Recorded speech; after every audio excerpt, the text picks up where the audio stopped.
Bertemu kembali dalam channel Cikgu Ong. So, pada hari ini Cikgu akan berkongsi dengan anda bagi sains tingkatan 1, bab 7 udara dengan subtopik 7.2 pembakaran. Okay, jom kita lihat apa itu proses pembakaran. So, pembakaran ialah tindak balas yang berlaku apabila suatu bahan dipanaskan dengan kehadiran oksigen dan membebaskan tenaga haba dan tenaga cahaya. So, untuk pembakaran berlaku ada 3 syarat utama. So, iaitu oksigen, haba dan juga bahan api. Okey, jom kita bincangkan aktiviti 7.3. Untuk bahagian A, menentukan bahan api diperlukan untuk pembakaran. Okey, ada 4 bahan disediakan di sini iaitu rok kaca, kayu, lilin dan batu. Okey, sekiranya bahan ni kita letakkan di atas penubuhan sen, cuba anda teka adakah ia akan terbakar atau tidak? Okey, so rok kaca tidak terbakar, kayu terbakar, lilin terbakar dan batu tidak terbakar. Okay. So, rok kaca dan batu tidak terbakar, so dikategorikan sebagai bukan bahan api. Kayu dan lilin terbakar. Yes, dia terbakar sebab mereka ialah bahan api. Boleh? Okey, kita teruskan bahagian B. Bahagian B ialah untuk menentukan oksigen diperlukan untuk pembakaran. Okey, bagi sesiapa mengikuti video cikgu yang lepas untuk tajuk komposisi udara, so cikgu dah tunjukkan apabila lilin yang sedang menyala ditutupkan, dia akan terpadam sebab oksigen telah habis digunakan. So, sekiranya susunan alat radas untuk aktiviti ini seperti ini. Ada lilin X yang dalam palang gas, lilin Y dibiarkan di luar. Cuba anda teka yang mana satu akan menyala lebih lama. So, hasilnya kita akan dapat seperti ini. Iaitu lilin Y menyala lebih lama kerana lilin Y mendapat oksigen yang lebih banyak daripada lilin X. So, ini membuktikan oksigen diperlukan untuk pembakaran. Okay. So, kita pergi kepada bahagian C, iaitu menentukan haba diperlukan untuk pembakaran. Untuk aktiviti ini, kita akan sediakan mancis P dan mancis Q. So, mancis P disimpan di bahagian penyejuk beku peti sejuk. Selepas tu, kita akan keluarkan. Dan kita cuba menyala mancis tersebut. Adakah ia akan ternyala? So, hasilnya tidak. Mancis P tidak menyala. Okay. Mancis Q yang diletakkan di luar sahaja, dia akan menyala. Okay. So, mancis P tidak menyala kerana kekurangan haba. Okay. Mancis Q menyala kerana mempunyai haba. So, ini membuktikan haba diperlukan untuk pembakaran. Okay. So, apabila kebakaran berlaku, automatik kita akan fikirkan alat pemadam api. So, alat pemadam api ialah alat perlindungan kebakaran yang digunakan untuk memadamkan api atau mengendalikan kebakaran kecil. So, tahukah anda ada berapa jenis alat pemadam api?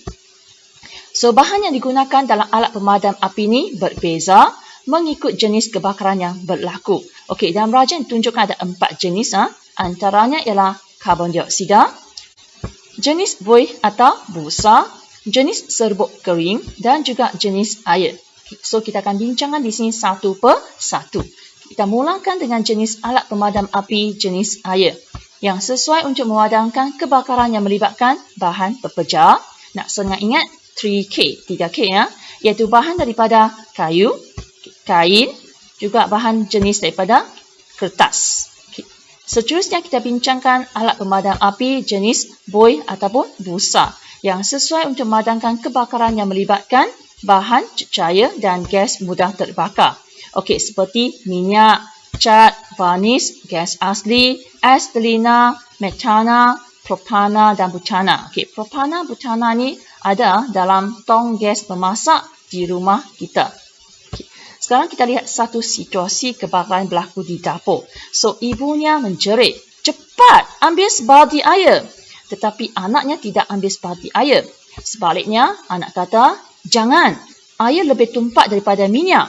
Air akan tenggelam di bawah minyak. Api tidak akan terpadam. Gunakan busa.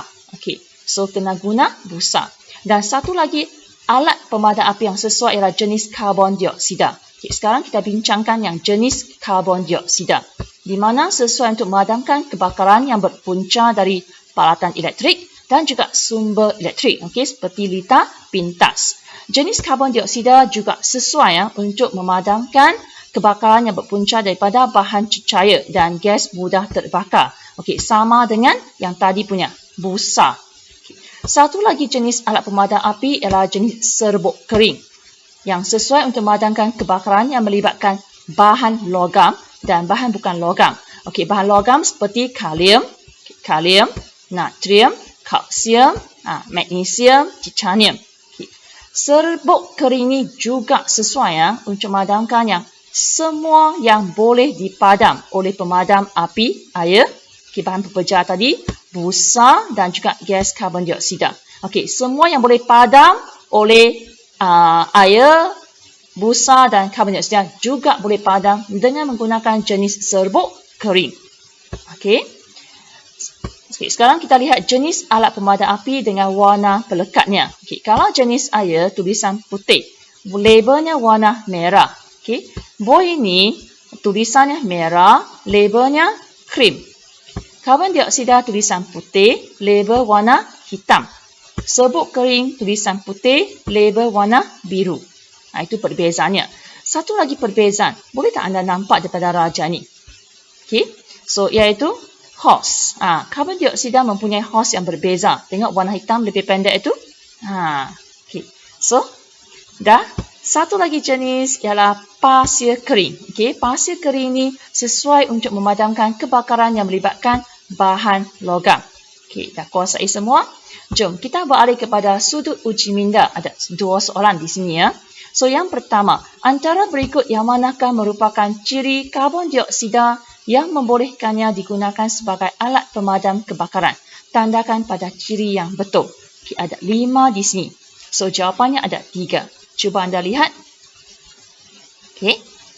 So, jawapannya ialah C. Okay, mampu menurunkan suhu persekitaran. Okay. So, karbon dioksida tidak membantu kebakaran. Dan juga karbon dioksida ini mengurangkan kepekatan oksigen. Okay.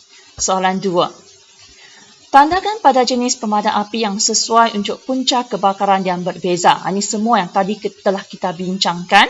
Okay, fikir balik. Kalau jenis air, dia sesuai untuk memadamkan kebakaran yang berpunca daripada pepejar saja. Kalau busa, cecair dan juga gas. Okay. Karbon dioksida sama dengan busa, iaitu cecair dan gas. Serbuk kering. Serbuk kering sesuai untuk semua jenis. Betul?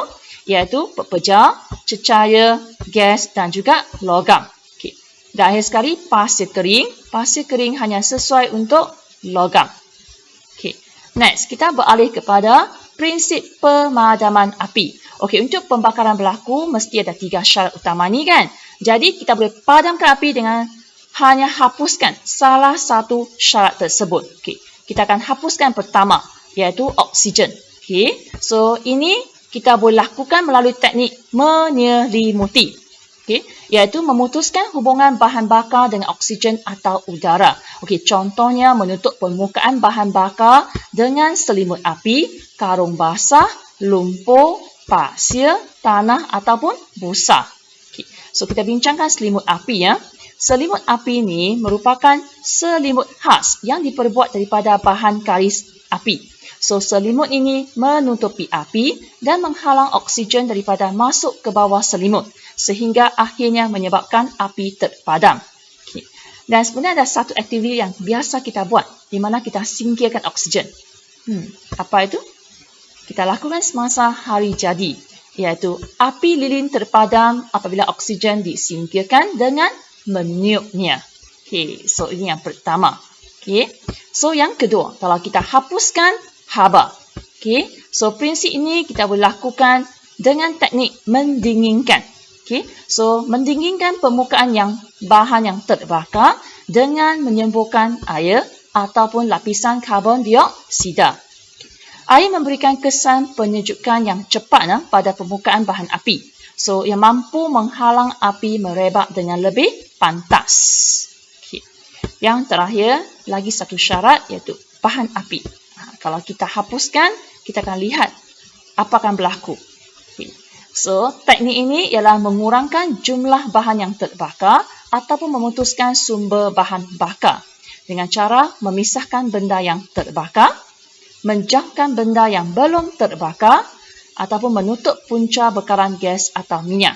So, bila tiada bahan api, maka kebakaran itu boleh dipadamkan. Okey.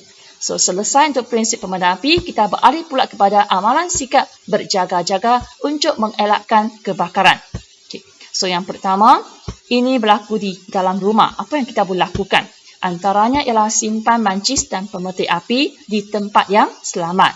Okey, untuk di kawasan dapur pula, kita boleh jauhkan bahan yang mudah terbakar daripada api. Okey. Next. Ini di seluruh rumah.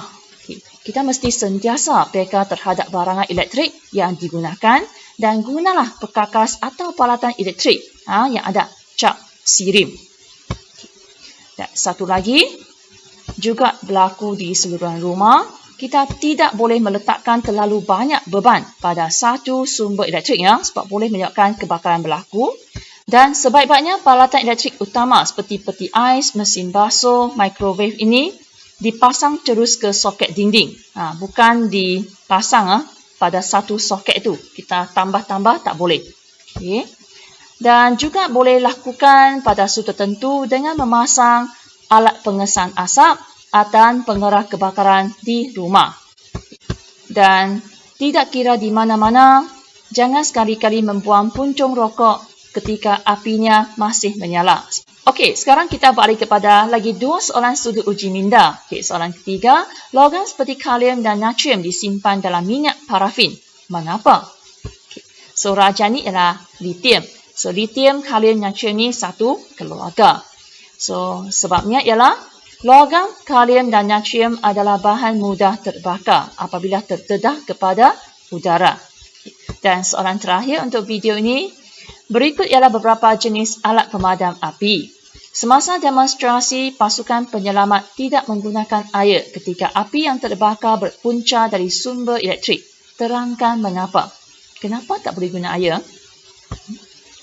So, air tidak boleh digunakan kerana air ialah konduktor elektrik yang lemah tetapi masih boleh mengalirkan arus elektrik.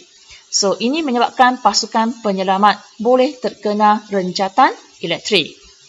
So, sekian sahaja perkongsian cikgu pada hari ini. Sekiranya video ini membawa manfaat untuk anda, sudilah tekan like, share kepada rakan dan juga subscribe channel cikgu. So, terima kasih. Jumpa lagi. Bye-bye.